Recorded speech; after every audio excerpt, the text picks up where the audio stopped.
Que Dieu soit béni. Tout d'abord, tous mes vœux. Vous avez le droit de dire Amen, hein, vous êtes dans une église, je rappelle. Tous mes vœux. Amen. Quelqu'un disait, pour plaisanter, tous mes vieux. Bon. Donc, tous mes vœux. Une bonne année dans le Seigneur, avec des âmes pour salaire. Ah, ça, c'est ce qu'on demande au Seigneur, que ce soit ici ou ailleurs. On prie pour que des âmes se tournent vers le Seigneur. Amen. On ne sait pas ce que l'année sera, mais quand on présente les vœux, on le fait de tout notre cœur et on souhaite une bonne année à chacun, surtout une bonne année dans le Seigneur, avec le Seigneur. Et je relisais ce texte qui dit que les pas de Dieu versent l'abondance, et dans le même psaume, il est dit « Tu couronnes l'année de tes biens ». Et on prie pour que Dieu couronne l'année de ses biens. Amen. Il n'y a que ça qui peut vraiment changer les choses dans la société dans laquelle nous vivons. Que Dieu soit béni. Je suis heureux d'être avec vous cet après-midi. Quelqu'un m'a fait remarquer gentiment qu'il y avait longtemps que j'étais pas venu, mais avec l'Assemblée de Dieppe, pour le moment, c'est pas trop possible. D'une part, et puis de deux, il y avait la fête de Noël en préparation et tout ça, et voilà. Donc voilà. Je vous propose de faire 2 lectures dans la Bible. On va faire une lecture dans la première aux Corinthiens d'abord, au chapitre 15, verset 1er. Peut-être que je l'ai déjà lu ici, je me souviens pas, mais c'est pas très grave de toute façon. 1 Corinthiens, chapitre 15, verset 1er.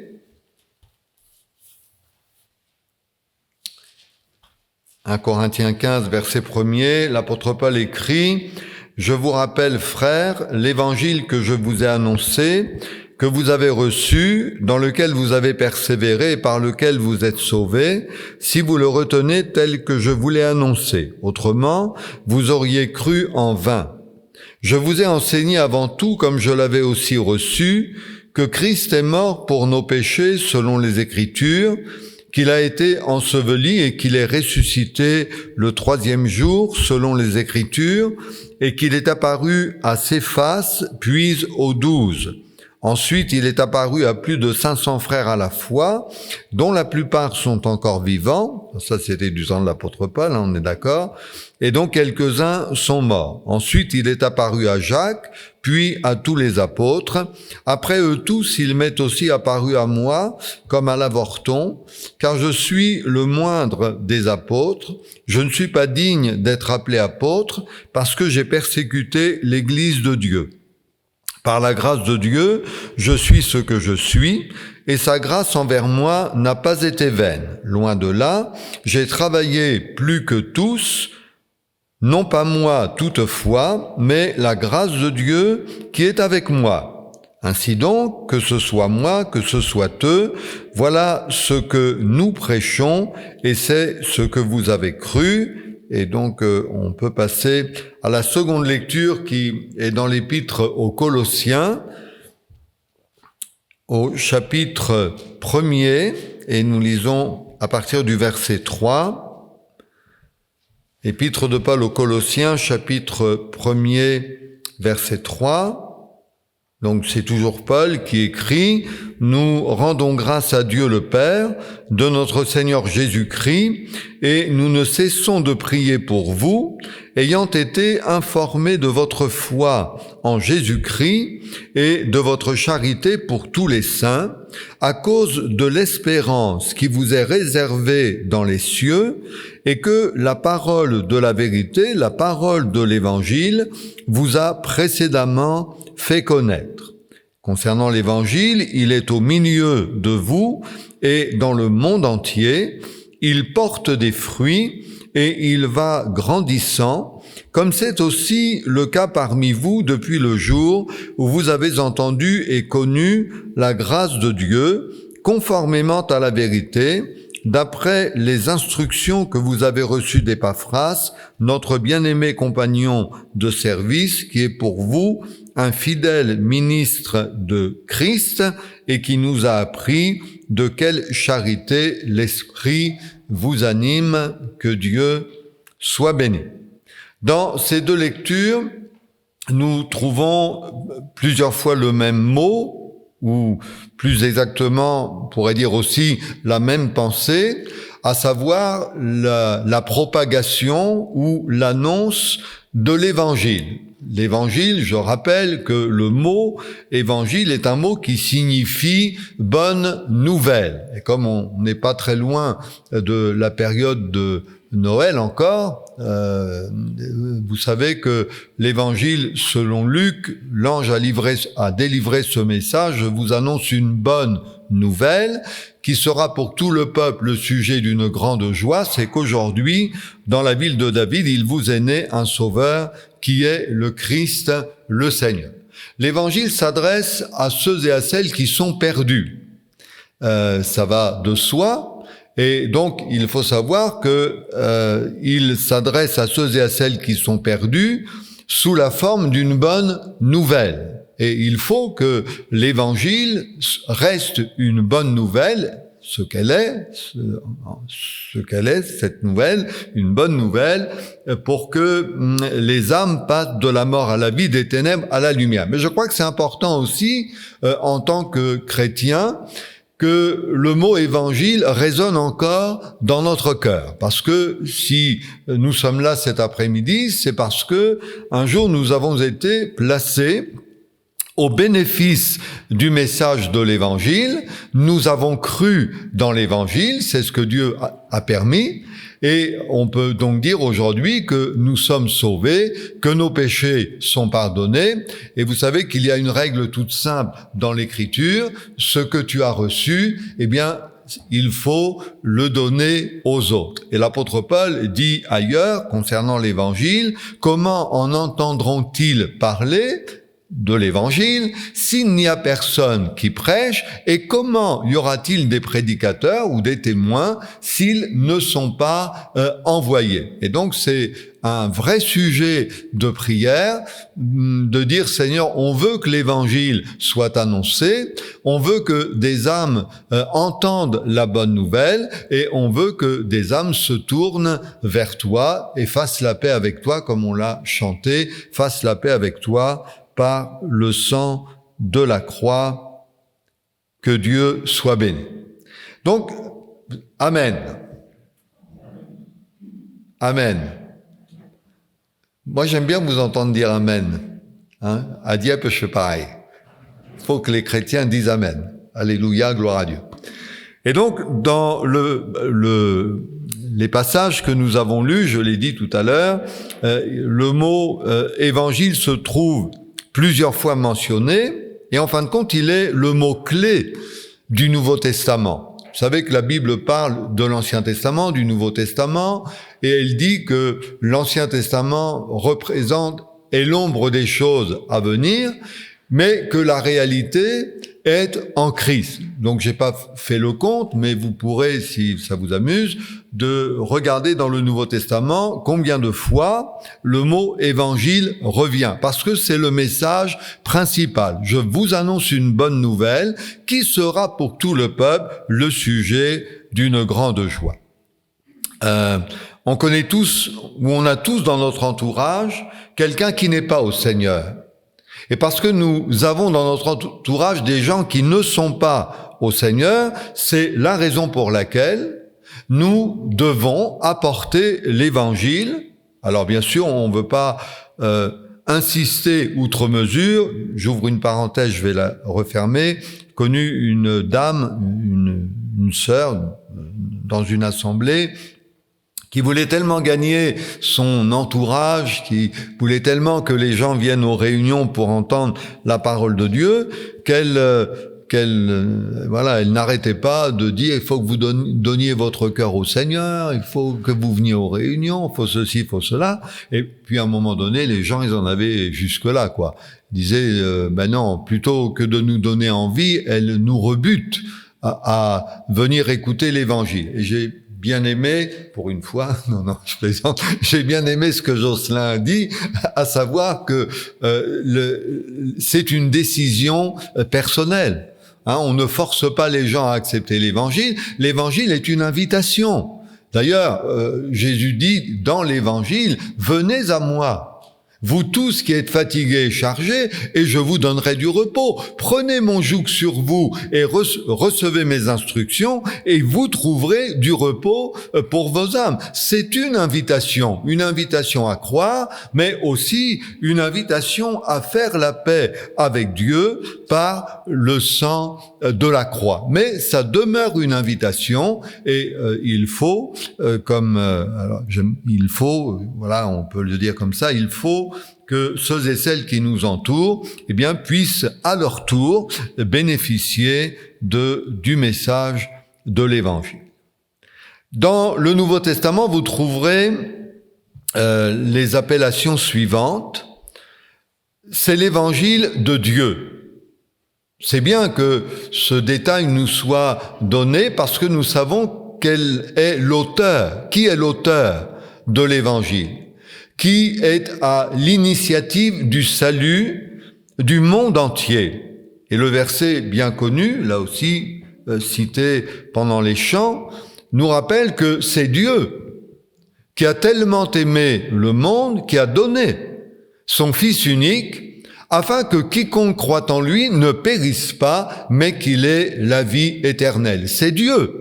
C'est toujours le Seigneur qui vient vers nous. Et j'ai envie de dire que parfois, c'est le Seigneur qui permet, qui prépare une rencontre avec lui. C'est lui qui nous a permis un jour d'entendre l'Évangile. C'est lui qui veut sauver le monde entier. Et l'on comprend que parce que Dieu veut sauver le monde entier, alors il s'arrange. Si vous me permettez l'expression, il s'arrange pour que ces créatures soient un jour placées devant le message de l'Évangile et répondent favorablement ou non. C'est l'Évangile de Dieu. L'apôtre Paul disait « Je n'ai point honte de l'Évangile ». C'est la puissance de Dieu pour le salut de quiconque croit. J'aimerais vous dire, mes frères et sœurs, que ce n'est pas le petit évangile, que ce n'est pas le moindre évangile, mais que l'évangile, c'est la puissance de Dieu pour le salut de quiconque croit, que le nom du Seigneur soit béni. Amen. Si notre vie, vous avez dit amen, gloire à Dieu. si notre vie a été changée, c'est parce qu'il y a eu une puissance de transformation, de régénération, une puissance de libération de la part du Seigneur. L'évangile, c'est une puissance de Dieu pour le salut de quiconque croit. Quelqu'un disait un jour, vous savez, frère, le diable est puissant.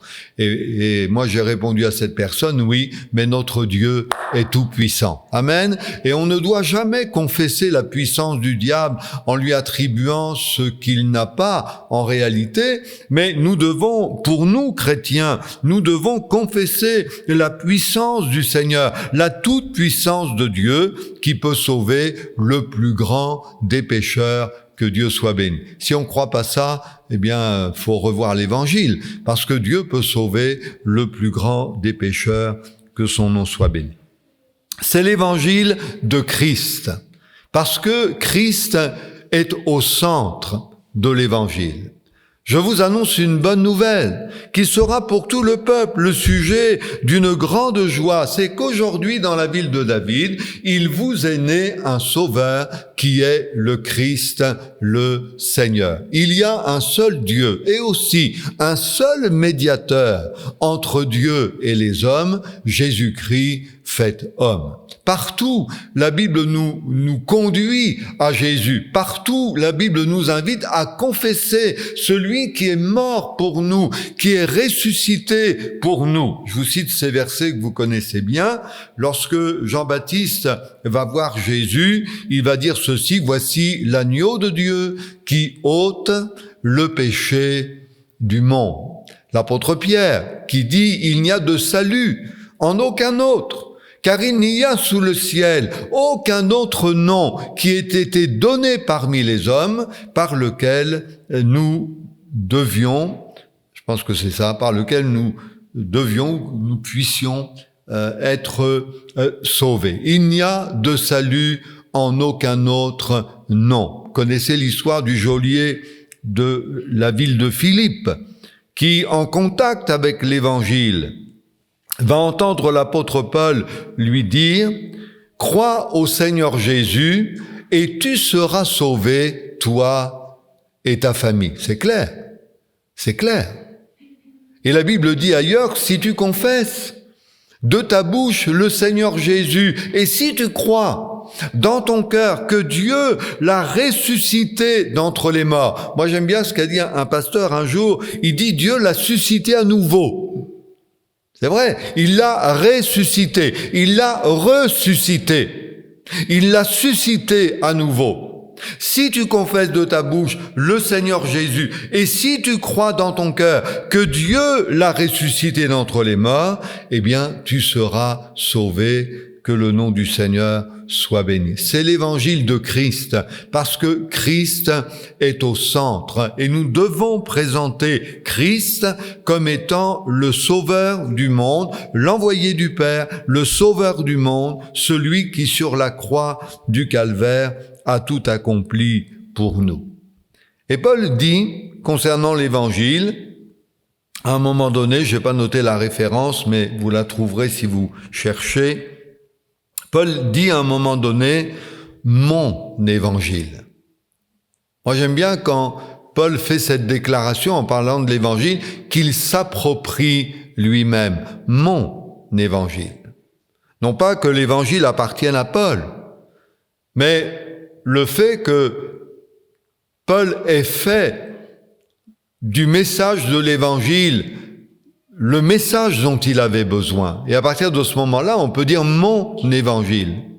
C'est l'Évangile, la bonne nouvelle qui m'a sauvé. C'est l'Évangile de Dieu, c'est l'Évangile de Christ qui a fait de moi une nouvelle créature. C'est l'Évangile de Dieu, c'est l'Évangile de Christ qui m'a permis de connaître Dieu comme Père et de connaître Christ comme mon sauveur personnel. C'est mon Évangile. D'ailleurs, Paul écrit aux Galates, si quelqu'un vient vous annoncer un autre évangile que celui que je vous ai annoncé, eh bien qu'il soit anathème, c'est-à-dire qu'il soit rejeté. Un petit peu dur peut-être à entendre, mais quand il s'agit de l'évangile, il n'y a pas deux poids, deux mesures. Si quelqu'un vous annonce un autre évangile que celui que nous vous avons annoncé, eh bien qu'il soit anathème.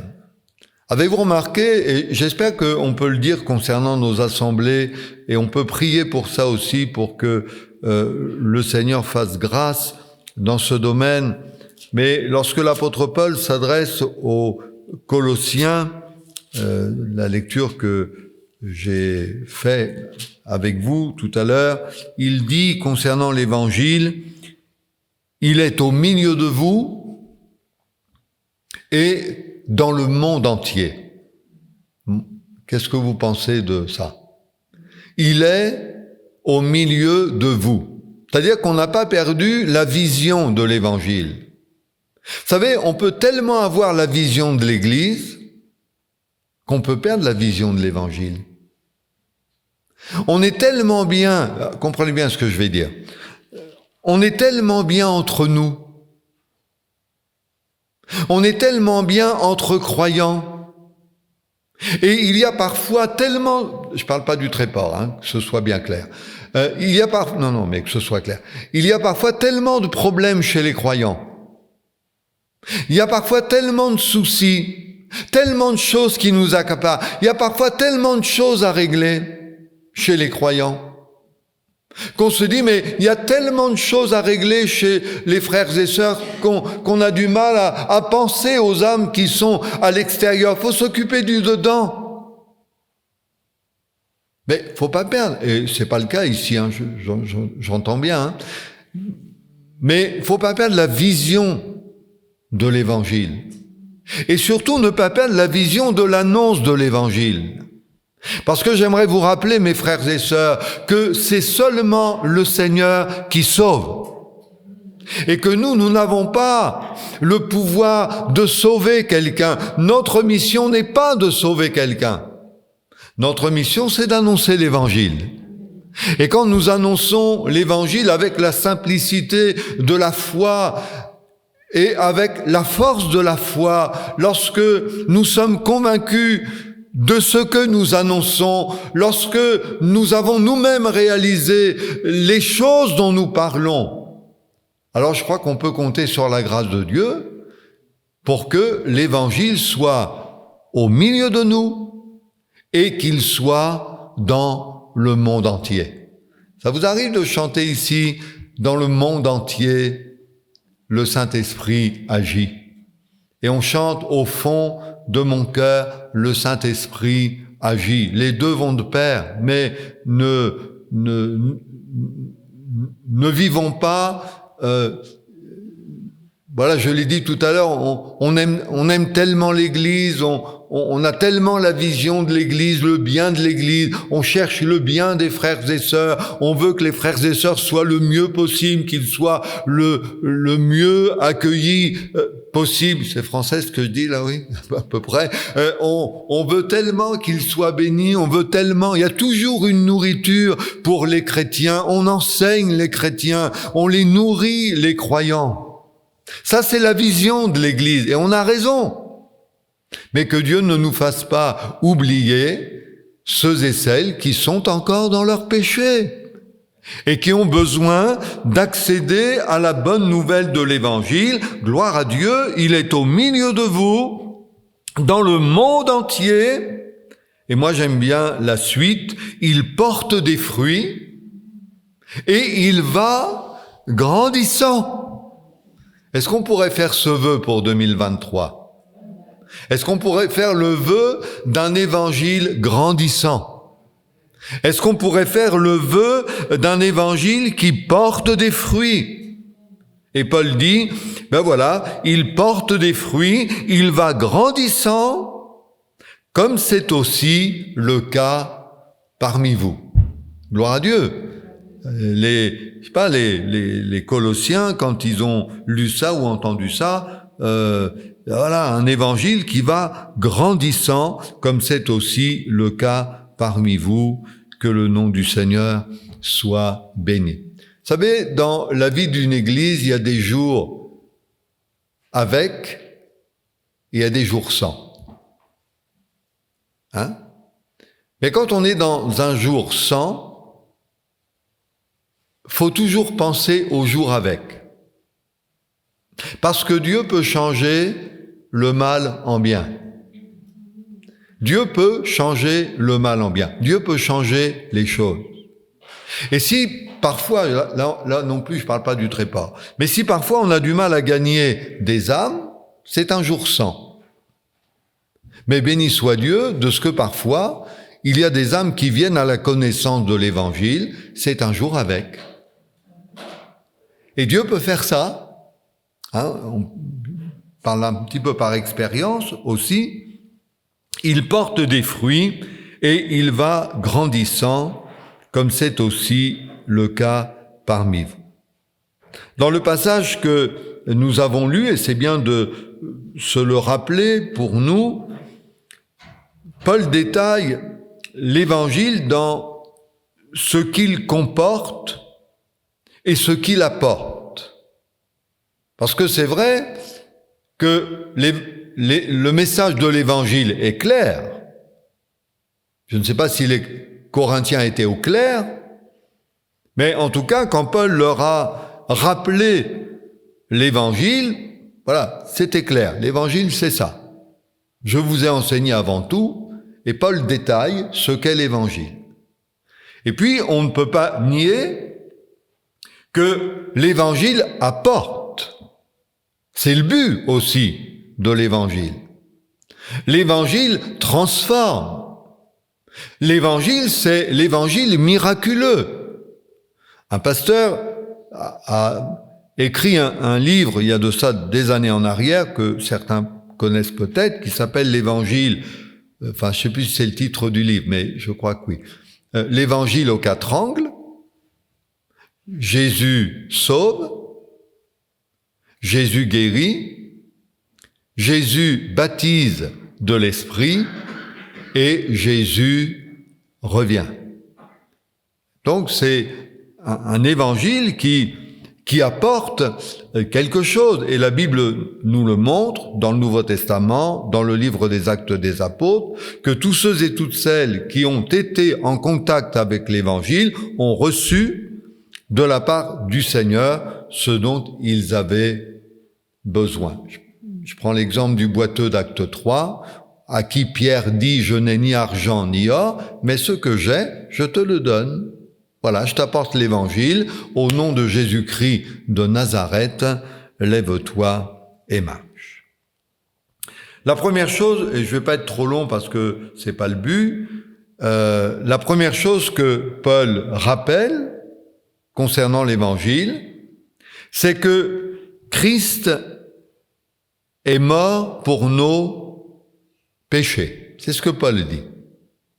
Il n'y a pas, on n'amoindrit pas le péché, on ne caresse pas le péché, ça, on est bien d'accord avec ça, mais on ne le regarde pas comme peu de choses, parce qu'il a fallu que Christ meure pour le péché. Il a fallu que Christ donne sa vie pour que, au travers de la foi,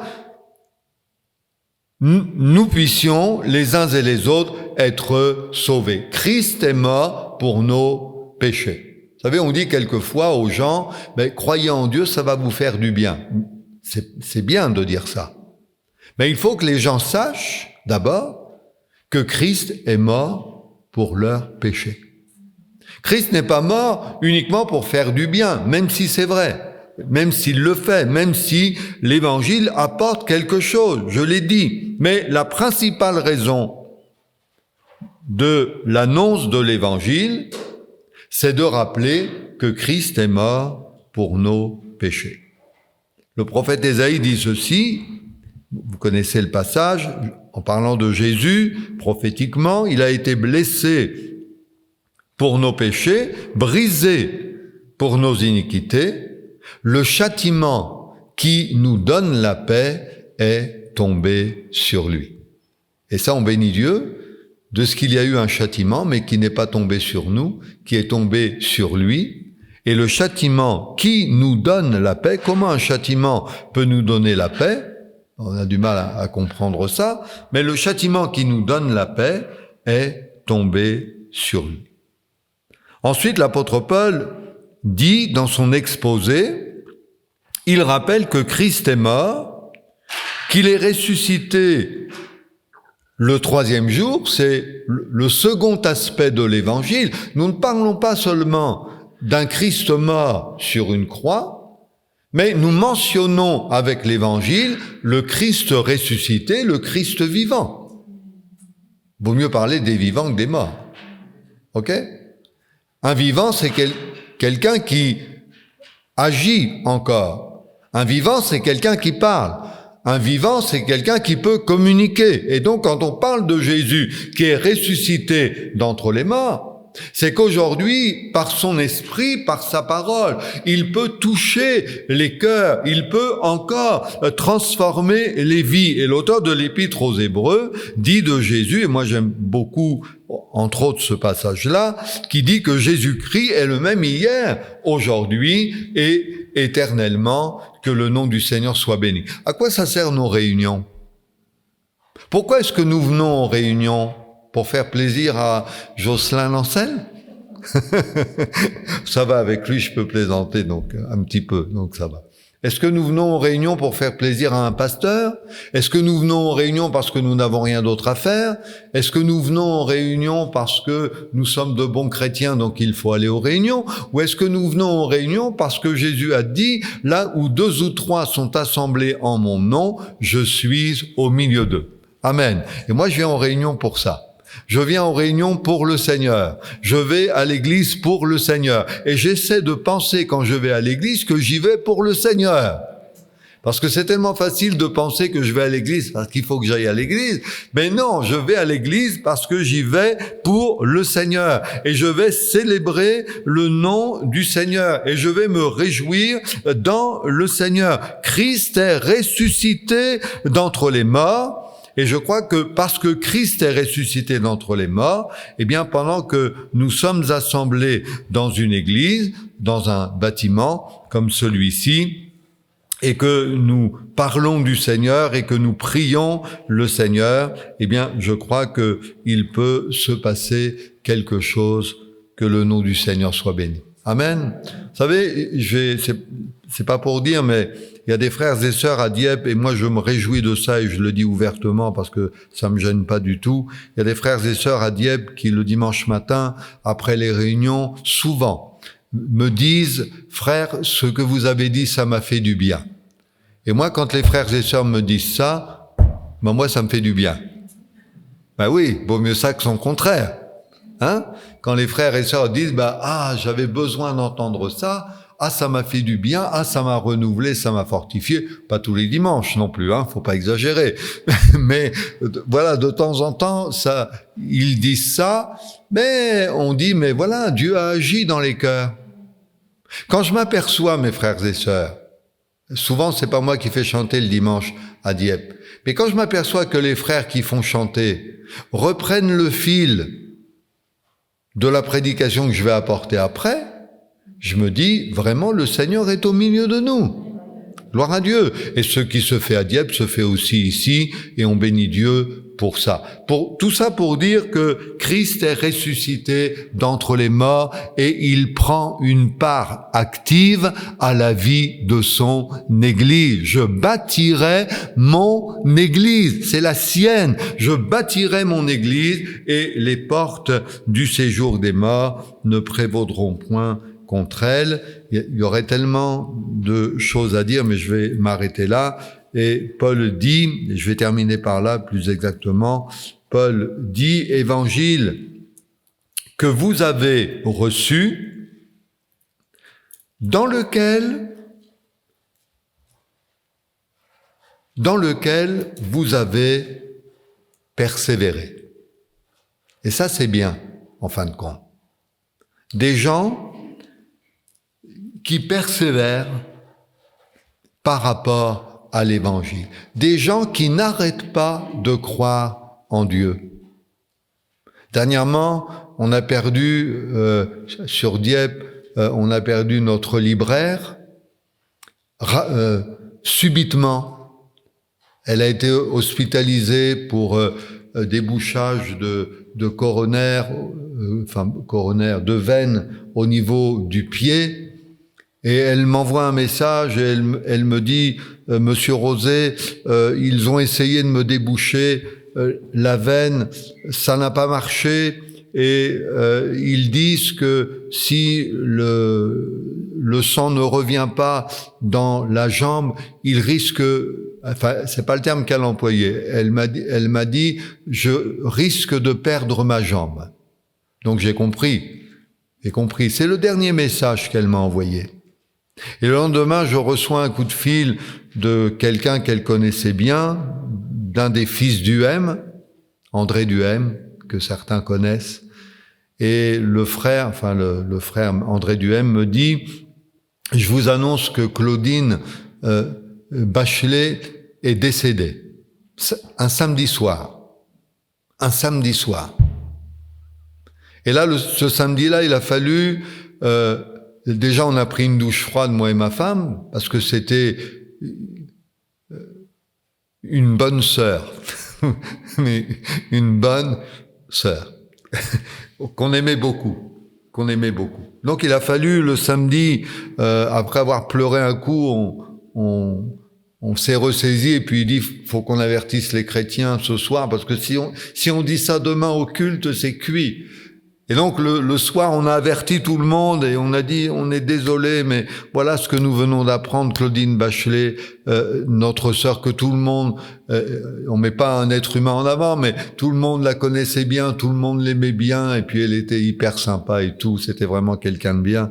Je vous garantis que le dimanche matin au culte, c'était un petit peu lourd quand même.